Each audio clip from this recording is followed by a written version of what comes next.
août 2009 en compagnie de M. Alpha Diandolo Barry, qui n'a plus à présenter à nos internautes. Vous êtes sociologue, écrivain, et par ailleurs vous écrivez sur pas mal de sites internet. Je rappelle quand même que vous êtes le directeur de publication du célèbre site Guinea Forum. Aujourd'hui, vous êtes notre invité dans la nouvelle rubrique 5 minutes pour convaincre, M. Barry. Et le thème, c'est, nous voulons vous demander votre avis sur les élections qui se pointent à l'horizon en 2009. Croyez-vous à l'organisation des élections législatives et ou présidentielles avant la fin de l'année? Merci d'abord de me recevoir sur le site Kibarou, qui est aussi célèbre que tous les autres grands sites qui se battent pour le changement dans notre pays. Vous me posez une question, cette question est assez d'actualité aujourd'hui. Moi, personnellement, si je dois essayer de convaincre les téléspectateurs ou leur donner en tout cas mon avis, c'est que je ne pense pas réellement qu'il y aura des élections en 2009. Tout porte à le croire. C'est vrai que quand on entend les débats entre le CNDD, les nouvelles autorités, le président de la République continue et persiste à dire que lui, il est pour 2009, les élections en 2009. Mais la réalité du terrain prouve que c'est impossible d'y aller. Parce qu'en même temps, si on veut organiser les élections en 2009, je pense qu'il faudrait déjà aller sur le terrain, faire les recensements sur les listes électorales, ce qui n'est pas encore fait. Les arguments, c'est qu'aujourd'hui nous sommes dans la saison des pluies. La réalité, c'est que moi je pense qu'ils ne sont pas prêts pour aller aux élections. Déjà, le Conseil national de transition qui devait être mis en place n'est pas mis en place. Aujourd'hui, nous sommes le 12 août. Nous sommes en pleine saison des pluies. Je pense que c'est à de bonnes fins que cela a retardé.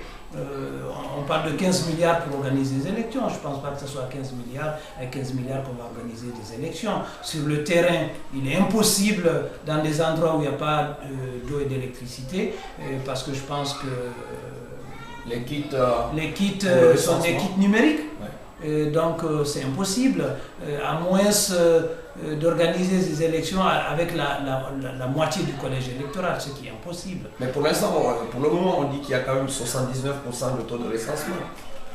Donc on est quand même très loin de la moitié. Oui, concrètement, est-ce qu'il y a eu des recensements en Occident? Non, il n'y a pas eu de recensement, ni en Europe, ni aux États-Unis, ni en Côte d'Ivoire. Vous ne pouvez pas dire que le corps électoral à l'extérieur ne représente que 15 ou 20%. En clair, vous voulez dire que si les élections n'ont pas lieu avant la fin de l'année, ce serait justifié, parce que le taux de recensement, selon vous, n'est pas suffisamment important pour faire les élections? Voilà, je ne pourrais pas dire que c'est justifié, je dis c'est fait de telle façon à ce que les élections ne puissent pas se faire. Parce que si on veut réellement organiser des élections, il faut aller vite, il faut aller sur le terrain. Et à Yomu, à Zérékoré, je ne suis pas certain qu'il y a eu des recensements.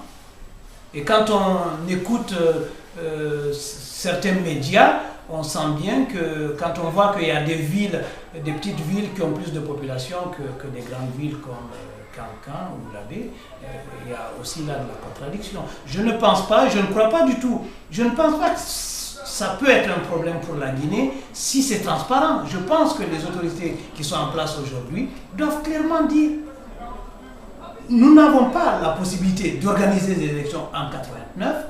On va le faire en 2009, on va le faire en 2010 et fixer une date butoir et mettre le processus de recensement en place pour qu'on puisse aller à des élections libres et transparentes. Petite question qu'on ne peut pas s'empêcher de vous la poser. Et pensez-vous que les membres du CNDD, en tout cas certains d'entre eux, seraient candidats à cette élection si elle n'a pas lieu en 2009? Vous savez, ça serait peut-être une déformation journalistique. Vous suivez mon regard? Oui, bien sûr.